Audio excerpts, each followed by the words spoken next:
The rugged terrain was a breathtaking expanse of dense woodlands and rolling peaks, but surviving in its shadow demanded a heavy toll. Everything shattered on a piercingly cold morning when I was forced to make a harrowing choice. My younger brother, Leo, was only 17. When our parents passed away, I instantly shifted from his older sister to his sole protector. He was my entire world. One chilly evening, Leo stumbled through the front door long after dark, his face drained of color. His hands trembled violently and his voice was barely a whisper. "Maya," he choked out, "I've messed up completely. I took a loan from some dangerous people to repair my motorcycle, and now they're demanding the cash. They told me if I don't hand it over immediately, they'll break me, or worse." My chest tightened in pure panic. I worked long hours at a local bakery, earning a meager wage that barely covered our rent and utilities. We had absolutely no savings, and there wasn't a single soul we could turn to for financial rescue. That night, sleep eluded me entirely. I sat by Leo's side watching him sleep, desperately trying to figure out a way to shield him from harm. Eventually, a name surfaced in my thoughts: Julian. He was a wealthy entrepreneur in our valley, in his mid-30s, who owned a prominent chain of automotive showrooms. He resided in a massive, pristine estate overlooking the town. Whenever he frequented the bakery, his behavior toward me crossed the line into overly familiar territory. He once remarked, "Maya, a stunning girl like you shouldn't be wasting away behind a cash register. You belong with someone who can actually provide a life of luxury." I always found him deeply unsettling and avoided him whenever possible. But looking at my terrified brother, I realized I had run out of choices. The following morning, I walked up the steep driveway to Julian's mansion. A housekeeper opened the door and escorted me into a grand sitting room featuring polished hardwood floors and massive glass windows. Moments later, Julian walked in, wearing a smug grin. "Maya, what an unexpected delight," he purred. I didn't waste time on pleasantries. "I need your help," I said, my voice shaking. "My brother is in grave danger. He owes money to ruthless people. Please, can you advance me a loan?" Julian's grin widened into something predatory. "I can certainly do that," he replied smoothly. "However, I have a single condition." A chill ran down my spine. "What is it?" He stepped into my personal space, his voice dropping. "You have to marry me." The demand hit me like a wave of ice water. "I don't love you," I shot back instantly. "Love isn't a requirement," he retorted coldly. "You desperately need the funds, and I want you. That is the terms of the arrangement." Overwhelmed and disgusted, I bolted from the room and wept all the way home. I couldn't bear the thought of trading my freedom and selling myself to a man I despised. Yet that evening, as I watched Leo toss and turn on the sofa, his young face etched with terror, I knew what I had to do. His survival mattered more than my pride. The next morning, I returned to Julian's estate and accepted his terms. He handed me a thick envelope stuffed with cash. I took it in silence and walked away, feeling completely shattered inside. By nighttime, the weight of my decision turned into a suffocating guilt. Unable to live with the compromise, I marched right back to Julian's house with the envelope clenched in my fist. I confronted him, stating that I had changed my mind and was returning his money. Julian's face twisted in fury. "You honestly believe you can play games with me and just walk away?" he snarled, stepping forward aggressively. His eyes burned with malice and panic completely overtook me. My hands shook as he closed the distance, cornering me. Desperate to defend myself, my hand found a heavy ceramic vase sitting on a side table. Without thinking, I swung it with all the force I could muster. It struck him hard, and he collapsed heavily onto the floor. Terrified to see if he was still breathing, I bolted out the front door and fled into the pitch-black, freezing night. Finding sanctuary, I ran blindly through the thickets and down dark gravel roads until my lungs burned and my legs buckled beneath me. My heart hammered violently against my ribs. Just as my strength gave out, I spotted a secluded timber cabin nestled near the edge of the woods. No lights were visible, but I used the last ounce of my energy to pound frantically on the wooden door. Before I reveal what happened next, I want to take a brief moment to ask you, where are you reading this story from? Knowing that someone out there is listening and understanding my journey gives me immense strength. Please share your location in the comments below. It would truly mean the world to me. The door swung open to reveal a young man. He looked completely startled to find a breathless, trembling woman on his porch in the dead of night. "Please," I gasped out. "I have nowhere else to go. Help me." He studied me intently for a heartbeat, recognizing the raw fear in my eyes, and stepped aside. "Come inside," he said softly. His name was Ethan. He was 26, radiating a profound sense of calm and quiet stability. His cabin carried the comforting aroma of herbal tea and aged books. He immediately wrapped a thick wool blanket around my shoulders and guided me to a seat by the roaring fireplace. "You can rest here safely. I won't pressure you for answers right now," he assured me gently.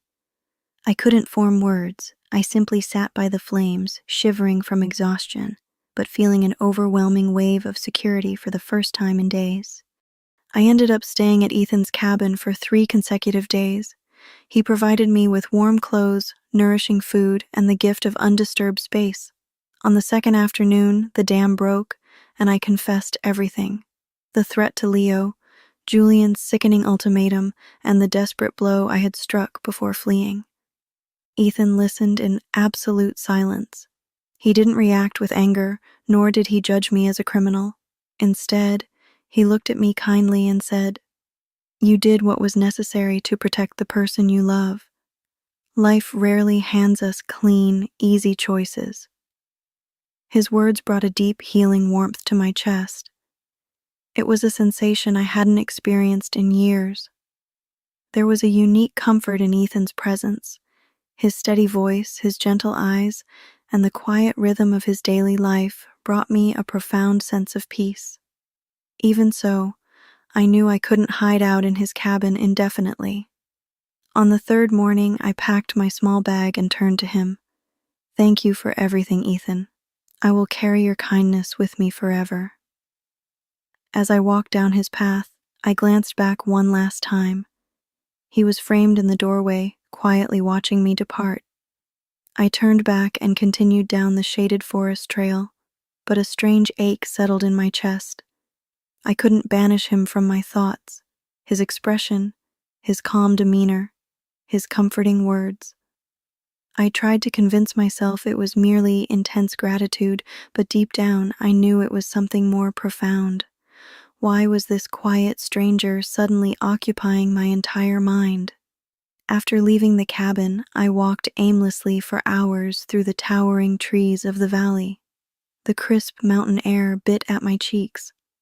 Lacking a definitive plan, I checked into a small road motel on the outskirts of town, using a portion of the cash I still carried. Though I loathed using Julian's money, survival demanded it, and I still had to ensure Leo was taken care of. I managed to funnel the remaining cash to my brother through a reliable mutual friend. A few days later, my phone rang. It was Leo, and his voice was completely unburdened. "They're gone, Maya. I paid them every cent, and they swore they're done with me. Thank you for saving my life." I wept with sheer relief. My brother was entirely safe, and that was all that truly mattered. Yet despite the relief, a profound restlessness plagued me. Day and night, my thoughts drifted right back to Ethan. His face filled my dreams, and his gentle voice echoed in my mind the moment I closed my eyes. I tried to shake the feeling, questioning how it was even possible to form such a deep attachment to someone in just 3 days. I kept telling myself it was just an emotional reaction to trauma, but my heart refused to believe the lie. The urge to return to his cabin grew impossible to ignore. I wrestled with intense anxiety. What if he didn't want me back? What if he viewed me as a dangerous liability? Despite the fear, my feet made the choice for me. One morning, I packed my bag and retraced my steps into the forest. I arrived at Ethan's cabin just as the sun was dipping below the horizon, painting the sky in vibrant shades of amber. Standing on his porch, I took a stabilizing breath and knocked. Ethan opened the door, his eyes widening in pure astonishment.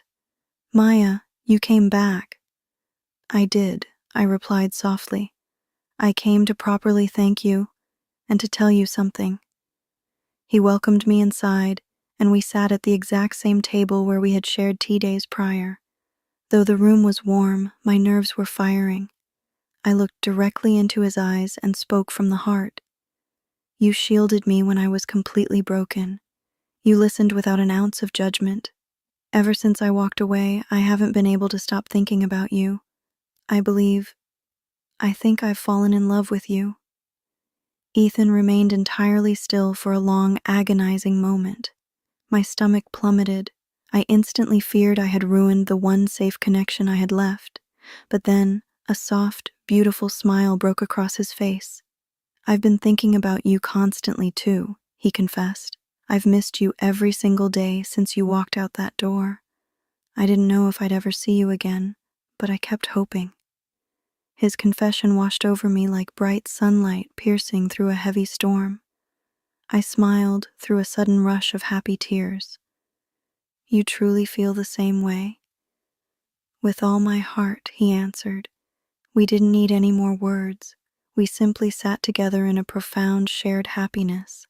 Over the following weeks, my life became completely intertwined with Ethan's. We spent every moment learning about one another. He walked me through his vibrant garden, teeming with wild blossoms and medicinal herbs, shared his collection of classic literature, and strummed an old acoustic guitar on the porch while we watched the night sky. I hadn't known this level of tranquility in my entire life. Ethan demanded nothing from me. He had no desire to possess, control, or alter who I was. He simply wanted me to flourish, and that selfless care made my love for him grow exponentially deeper. But peace is often fragile. One beautiful evening, as we sat on the porch enjoying the cool air while Ethan played a gentle melody, the crunch of gravel shattered the silence. A vehicle slowly navigated the dirt path, its headlights cutting through the dusk before stopping directly in front of the cabin. My blood turned to ice. I recognized that luxury car instantly. It was Julian. He stepped out of the vehicle, flanked by two imposing men, their expressions menacing. Julian marched toward the porch, his eyes locking onto mine. "Maya," he spat. "Did you honestly think you could steal my money and just vanish into thin air?" Ethan didn't hesitate. He stood up instantly, placing his body between me and Julian. "Leave her alone," Ethan commanded, his voice remarkably steady but carrying an undercurrent of steel. Julian let out a mocking laugh. "And who exactly are you supposed to be, her little savior?" Ethan stood his ground, unmoving. "Turn around and get back in your vehicle. You are not welcome on this property." Julian's eyes narrowed into slits. "She owes me a debt." "She owes you absolutely nothing," Ethan countered fiercely. "She attempted to hand your money back. You terrified her, and you tried to exploit her desperation for your own twisted gain. Get off my land." The two thugs behind Julian stepped forward threateningly. Panic flared within me, but seeing Ethan stand completely unflinching gave me courage. "I am dialed into the local sheriff's department right now," Ethan stated calmly, holding up his phone. "Do you really want to bring that level of legal scrutiny into your business dealings?" Julian looked around the isolated property, his face flushing crimson with unexpressed rage. After a tense, agonizing standoff, a venomous smile crossed his lips. "This isn't over, Maya. You're going to regret this deeply." He turned on his heel, signaling his men, and they sped off into the darkness, leaving a cloud of dust behind. I collapsed into a chair, gasping for air. Ethan immediately knelt beside me, taking my trembling hands in his. "Take a breath. He's gone." But I knew Julian's type. He was a man driven by malice, and he wouldn't let an insult to his pride go unpunished. That night, we stayed up for hours talking. We both agreed that staying in the valley was no longer an option. Julian would eventually look for an opportunity to strike back. We refused to spend our lives looking over our shoulders. Before dawn, we made the momentous choice to leave everything behind and build a new life far away from his reach. A beautiful horizon. The next morning, we loaded our essential belongings into Ethan's rugged old pickup truck. I left a brief, heartfelt letter with a trusted acquaintance to deliver to Leo, assuring him that I was safe, happy, and embarking on a fresh journey. We drove away from the valley without a permanent destination in mind, knowing only that we were facing the unknown together. Following a few days of driving, we discovered a secluded, peaceful settlement nestled in the foothills of a majestic mountain range. It was exactly the kind of quiet sanctuary our souls needed. We managed to secure a small, modest cottage for rent. It lacked luxury, but it was absolutely perfect for us. Ethan quickly secured a position as a teacher at the local community school, and I found employment at a charming boutique that specialized in regional crafts, organic teas, and handmade candles. We possessed very little in terms of material wealth, but we possessed each other, and that was a fortune. Every evening was spent curled up by the fireplace, talking through our dreams, or simply sharing a beautiful, comfortable silence. I found a deep, authentic happiness I never knew existed.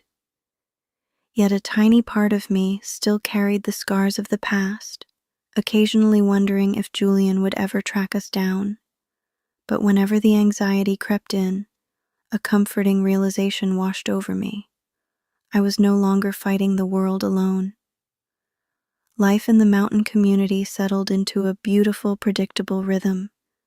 The locals were remarkably warm, and the air was crisp and clean. Every single morning, Ethan and I walked to work side by side. He poured his heart into teaching the local children, who absolutely adored him for his humor, patience, and genuine care. My days at the boutique were equally fulfilling. The shop was a haven of warmth and light, and I loved interacting with the regular customers and working alongside the elderly owner, Clara. Clara treated me with the maternal tenderness I had sorely missed, making me feel completely at home. One evening, as the fire crackled in our cozy living room, Ethan looked across at me with an expression of pure devotion. "Maya," he murmured softly, "I want to share every single tomorrow with you. Will you do me the honor of becoming my wife?" Tears of pure joy blurred my vision, and my heart swelled to the point of bursting. "Yes," I whispered, 1,000 times, yes. We bypassed the stress of a grand wedding because we didn't need external validation. Instead, we held an intimate, simple ceremony in our own backyard garden, surrounded by wild blossoms and golden sunlight. Our small guest list included Clara, a few close neighbors, and a handful of Ethan's students. I wore a simple, flowing white sundress, and Ethan looked handsome in a light blue button-down shirt. When we exchanged our vows under the open sky, the absolute certainty of love in his eyes confirmed I had made the best decision of my life. Following our wedding, our days grew even brighter. Our home was filled with constant laughter, shared meals, and excited plans for our future. The dark shadows of the past naturally began to fade. Julian never materialized. Perhaps he simply moved on, or found someone else to try and dominate. I completely ceased to care. That traumatic chapter of my existence was firmly closed. On the rare nights when a nightmare would cause me to wake up in a cold sweat, dreaming that I was still running through the freezing woods, terrified and alone, I would open my eyes to find Ethan immediately awake beside me.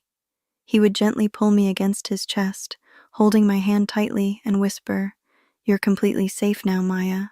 I've got you."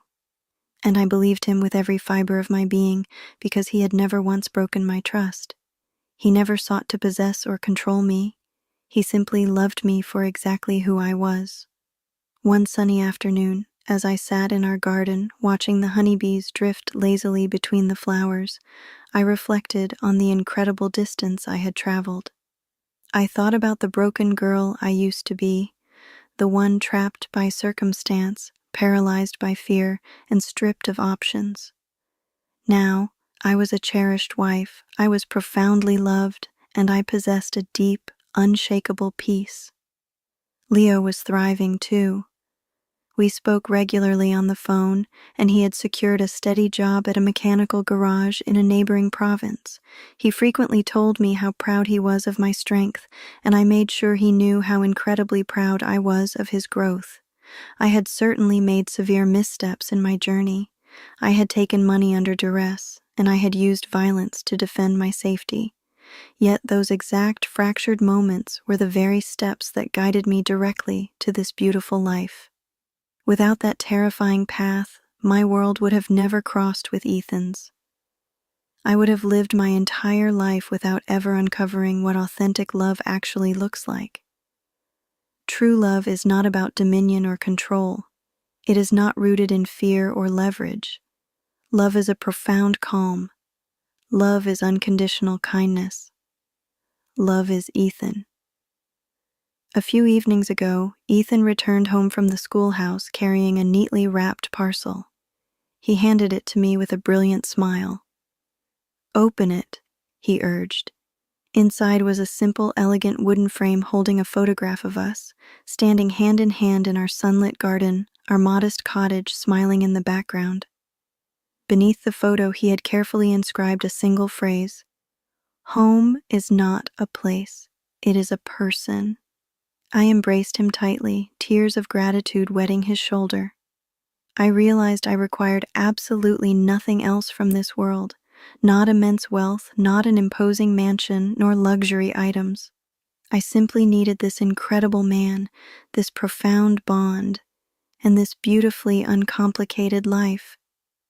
Now every morning when the sun peeks through the curtains, I open my eyes to see Ethan sleeping peacefully beside me.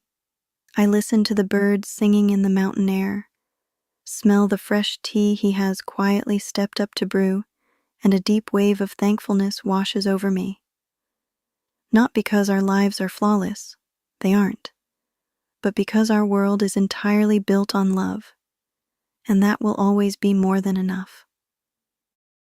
This is my journey, the chronicle of a desperate mistake, a terrifying flight, and the breathtaking destination I discovered along the way. I fought through the dark and emerged with love, peace, and above all else, an enduring hope. If you currently feel entirely lost in the dark or paralyzed by circumstances, please hold on to this truth. Your story can change. A single moment of bravery, a quiet act of kindness, or the unexpected hand of a stranger can rewrite your entire trajectory. I was completely broken once, but love provided the space to heal.